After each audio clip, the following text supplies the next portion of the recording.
வணக்கம் மக்களே, நான் உங்கள் தளபதி ரசிகன். அரசியல் பேசுவோமா?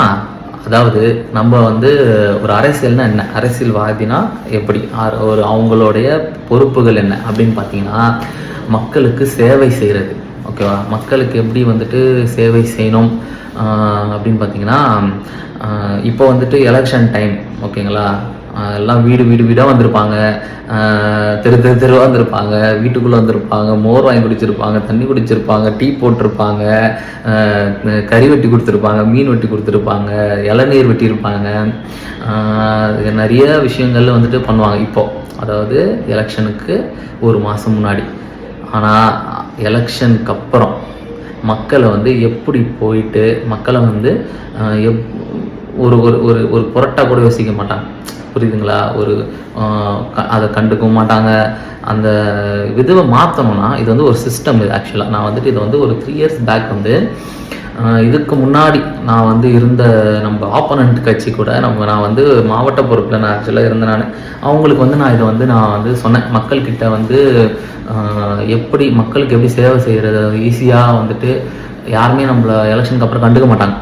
அதை கண்டுக்கிறதுக்கான ஒரு வழிமுறையை வந்து ஒரு சிஸ்டமேட்டிக்காக எடுத்துகிட்டு வரலான்னு சொல்லிட்டு நான் சொல்லியிருந்தேன். அது அவங்களுக்கு அது பெருசாக ஒரு விஷயமா வந்து அவங்களுக்கு தெரியல. அதாவது இதுக்கு பேர் வந்து கம்ப்ளைண்ட் ரூம் அப்படி சொல்லிட்டு, அதாவது கியாஸ்க். அதை நான் இப்போ ஃபோட்டோவில் நான் வந்து இப்போ உங்களுக்கு பதிவு பண்ணுறேன், அது எப்படி இருக்குன்னு சொல்லிட்டு. இதுதான் கியாஸ்க். கியாஸ்க் வந்து எப்படி இருக்கும் அப்படின்னா, நம்ம வோடாஃபோனோ ஐடியா அந்த சிம் கார்டு இந்த இருக்கும் பார்த்தீங்களா, டென்ட் மாதிரி போட்டிருப்பாங்களே, கழட்டி ஈஸியாக மாட்டிக்கலாம். அது வந்து நம்ம எப்படி வந்து பண்ணணும் அப்படின்னா, நம்ம டிவிகே உடைய லோகோ, தளபதியோடைய ஃபோட்டோ பதித்து ஒரு தொகுதியிலும் இவ்வளோ வார்டுன்னு ஒன்று இருக்கும். ஓகேவா? எங்கள் தொகுதியில் வந்துட்டு இப்போது ஒரு 48 வார்டுன்னு வச்சுக்கோங்களேன். அந்த மாதிரி வந்து அந்தந்த ஒரு வார்டுக்கு 48 கியாஸ் கொடுக்கணும். 48 கியாஸை வந்து நம்ம ஒரு 2 பேர் அதில் நியமித்து மக்களுக்கு வந்து சேவை செய்கிறதுக்கான வழியை வந்து நம்ம தெரியணும். அதாவது எப்படின்னா, இப்போ ஒரு தெருவில் வந்து ஒரு 10 கம்ப்ளைண்ட் இருக்கும். அந்த 10 கம்ப்ளைண்ட்டை வந்து எப்படி நம்ம வந்து சரிப்படுத்துவோம், அந்த 5 வருஷத்துக்குள்ளே அந்த தெருவுக்குள்ள இருக்க அந்த 10 கம்ப்ளைண்ட்டை சரிப்படுத்திட்டிங்கன்னா, உனக்கு ஆட்டோமேட்டிக்காக அடுத்த வாட்டி வந்துட்டு அந்த மக்கள் உனக்கு தான் ஓட்டு போட போகுது. மக்களுக்கு என்ன தேவையோ அதை செஞ்சிட்டிங்கன்னா மக்கள் உங்களுக்கு ஆட்டோமேட்டிக்காக உங்களுக்கு அடுத்த வரக்கூடிய இதுவும் வேற ஒரு ஆளுக்கு மாற்றி போடணுமோ, அது நீங்கள் வேலையை ஒழுங்காக பண்ணிட்டா அந்த ஒரு விஷயத்துக்கு வந்து பண்ண முடியாது. இது ஈஸியாக இருக்கும். ஒரு நோட் எடுத்து ஒரு வீடுமா, இப்போது ஒரு நாளைக்கு ஒரு தெரு பார்க்குறாங்க அப்படின்னா, அந்த வீட்டில் இருக்கவங்கக்கிட்ட அந்த குறைகளை எழுதிட்டு வரணும்.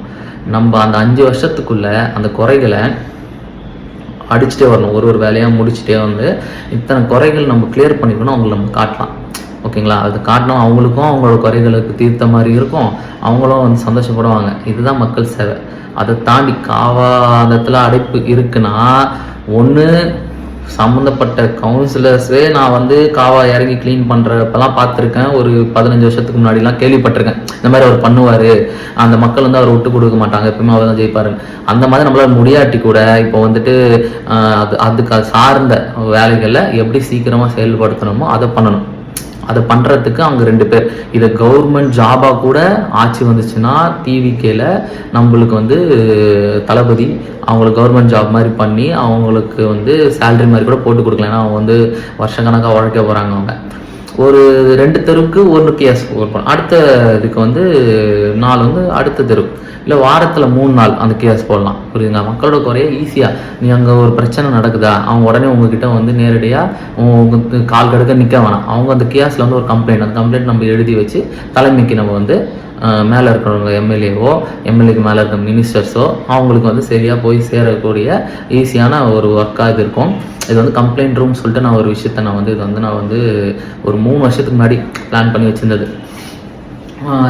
ஈஸியான வேலையாக இருக்கும், ஈஸியாக அது வந்து முடியக்கூடிய ஒரு அந்த கியாஸில் வந்து கவுன்சிலர்ஸ், எந்த ஏரியாவோட கவுன்சிலர், அது அவரோட நேம், தளபதியோடைய ஃபோட்டோ, அண்டு வந்து நெக்ஸ்ட்டு என்ன தளபதியோட ஃபோட்டோ, அதுக்கப்புறம் அதுக்கு நம்ம டிவிக்கோட சிம்பிள்ஸ்லாம் போட்டு அங்கே ஒரு கியாஸ் வச்சு மக்கள்கிட்ட வந்துட்டு மக்கள்கிட்ட சுலபமாக போய் நம்ம வந்து ஹெல்ப்ஃபுல்லுக்கு சேவை செய்யறதுக்கு சுலபமாக இருக்கணும்.